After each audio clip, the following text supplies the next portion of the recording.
Alors imaginons un monde dans lequel il serait possible de choisir auprès de qui on passait son examen du permis de conduire, ou son examen du bac, ou n'importe quel autre examen officiel.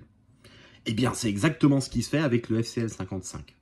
Un examen officiel proposé par des sociétés privées à but lucratif, toutes soumises à une concurrence. Alors petit rappel du fonctionnement du marché du FCL 55 en France. La première chose à savoir, c'est que FCL 55 en soi n'est pas un examen, c'est le texte réglementaire imposé par l'EASA et interprété par toutes les autorités européennes. Donc on peut passer soit le test de la DGAC, qui se déroule dans les locaux de la DGAC, avec les examinateurs de la DGAC, qui sont pour la plupart des contrôleurs, ou alors on peut se rapprocher de n'importe quel autre organisme européen, approuvé par une autorité européenne pour passer son test. Et le certificat sera reconnu par la DGAC, peu importe le niveau, et ce depuis le 11 novembre 2019. Il faut aussi savoir que le format d'un examen FCL 55 n'est défini nulle part.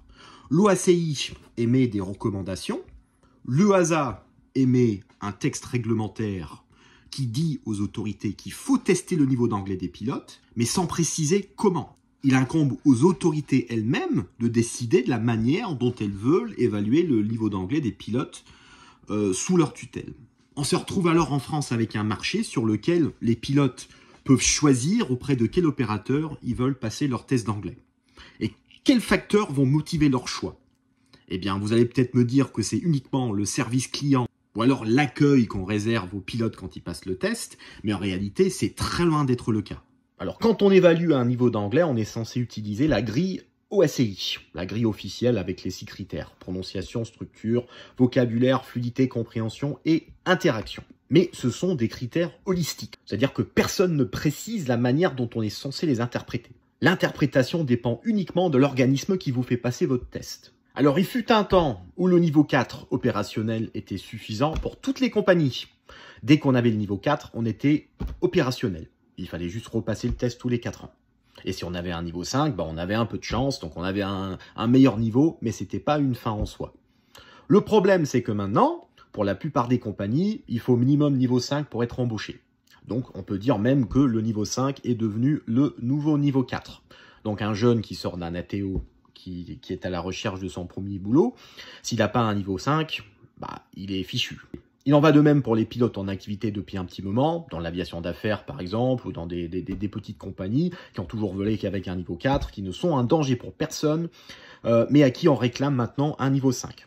On se retrouve alors avec la fameuse course au niveau 5. Alors l'exemple le plus évident, c'est Air France avec ses 2 exigences, donc 850 points au TOEIC et niveau 5. Mais le problème quand on a de telles exigences, c'est qu'on n'est pas en train de dire aux pilotes « améliorez votre niveau d'anglais » ou alors « on veut des pilotes avec un bon niveau d'anglais ». On est tout simplement en train de dire aux pilotes « démerdez-vous pour aller chercher un niveau 5 ». Et tous les moyens sont bons pour aller le chercher. Alors les pilotes savent que ce qu'il leur faut pour avancer, c'est un papier où il y a marqué niveau 5, mais il ne faut pas se leurrer, les organismes le savent aussi. Les organismes doivent donc faire un choix stratégique. Est-ce qu'ils délivrent des niveaux d'anglais uniquement sur la base de la prestation à l'examen, ou est-ce qu'ils délivrent des niveaux d'anglais sur la base de pression commerciale? Et il faut savoir que certains organismes favorisent le business plutôt que la qualité linguistique. Alors je tiens à préciser que je ne parle pas ici de questions de sécurité. Donner un niveau 5 à quelqu'un qui ne vaut qu'un niveau 4 en réalité n'est pas un danger pour la sécurité aérienne. À partir du moment où la personne est opérationnelle, il n'y a pas de problème. Par contre, là où ça pose un problème, c'est que le fait d'être prêt à délivrer des niveaux 5 pour des raisons commerciales crée une concurrence déloyale avec les organismes comme le mien et d'autres qui ne délivrent des niveaux 5 que sur la base de considérations linguistiques. On est donc sur un marché où beaucoup de pilotes ne recherchent plus une évaluation honnête de leur niveau d'anglais, mais plutôt un organisme qui va leur donner le résultat qu'ils veulent. Et c'est une situation qui contribue, j'ai envie de dire, à la pourriture de notre environnement de travail en tant qu'organisme. Je donne un petit exemple. Il y a un opérateur qui est assez connu en France, qui, pendant des années, n'a jamais fait de formation récurrente pour ses examinateurs, et l'autorité leur a imposé cette année de faire de la formation récurrente. Ils ont fait appel à un spécialiste pour venir faire quelques séances de remise à niveau des examinateurs, et avant qu'ils commencent la formation, Le responsable de l'organisme en question a dit au formateur « Attention à ce qu'il ne donne pas moins de niveau 5 parce que ça va être mauvais pour le business. » Et pareil dans les ATO, les pilotes ils sont pas idiots, ils se passent le mot entre eux. Ils se disent, bah tiens, on va passer ton test auprès d'un tel et pas auprès de l'autre, parce qu'il donne plus facilement le niveau 5, ou c'est le niveau 5 assuré. On se retrouve donc même dans des ATO, dans des écoles de pilotage, où on est censé être à la recherche d'amélioration de ses capacités, à faire du nivellement par le bas. Et je sais que personnellement, j'ai perdu des parts de marché du fait que je délivre des niveaux 5 que sur la base de considérations linguistiques. C'est un choix que j'assume. Et pourquoi je l'assume ce choix? Tout simplement parce que si on se met à vendre des niveaux plutôt qu'à évaluer des niveaux d'anglais, on n'est plus des examinateurs, on est juste des pourvoyeurs de certificats. Alors quel serait le remède à cette situation?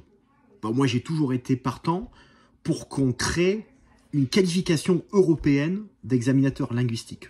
Que tous les organismes opérant sous une autorité EASA fassent la même formation, apprennent à évaluer de la même manière, de manière standardisée. Comme ça, quand on passe le test, peu importe l'opérateur, on aura, à quelques détails près, le même résultat.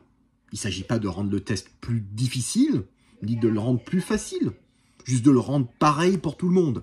Si on arrive à le faire pour l'ATPL théorique, il n'y a pas de raison qu'on n'arrive pas à le faire pour l'anglais. Je pense aussi que les compagnies devraient arrêter d'exiger à tout prix le niveau 5. Pourquoi? Parce que, finalement, à force d'exiger le niveau 5 à tous les niveaux, le niveau 5 n'a plus de valeur, puisque, comme j'ai expliqué, il y a des organismes qui vont juste vendre des niveaux 5. Si vraiment les compagnies veulent avoir des pilotes qui ont un bon niveau d'anglais, qu'elles évaluent elles-mêmes les pilotes. Voilà donc la petite pensée du jour sur le marché du niveau 5 en France. Si vous voulez tenter d'avoir un niveau 5 linguistique et non commercial, vous pouvez toujours consulter le site de révision lingaero.com/niveau 5. J'espère que vous avez trouvé cette vidéo intéressante. Bon vol à tous et à très bientôt. Au revoir.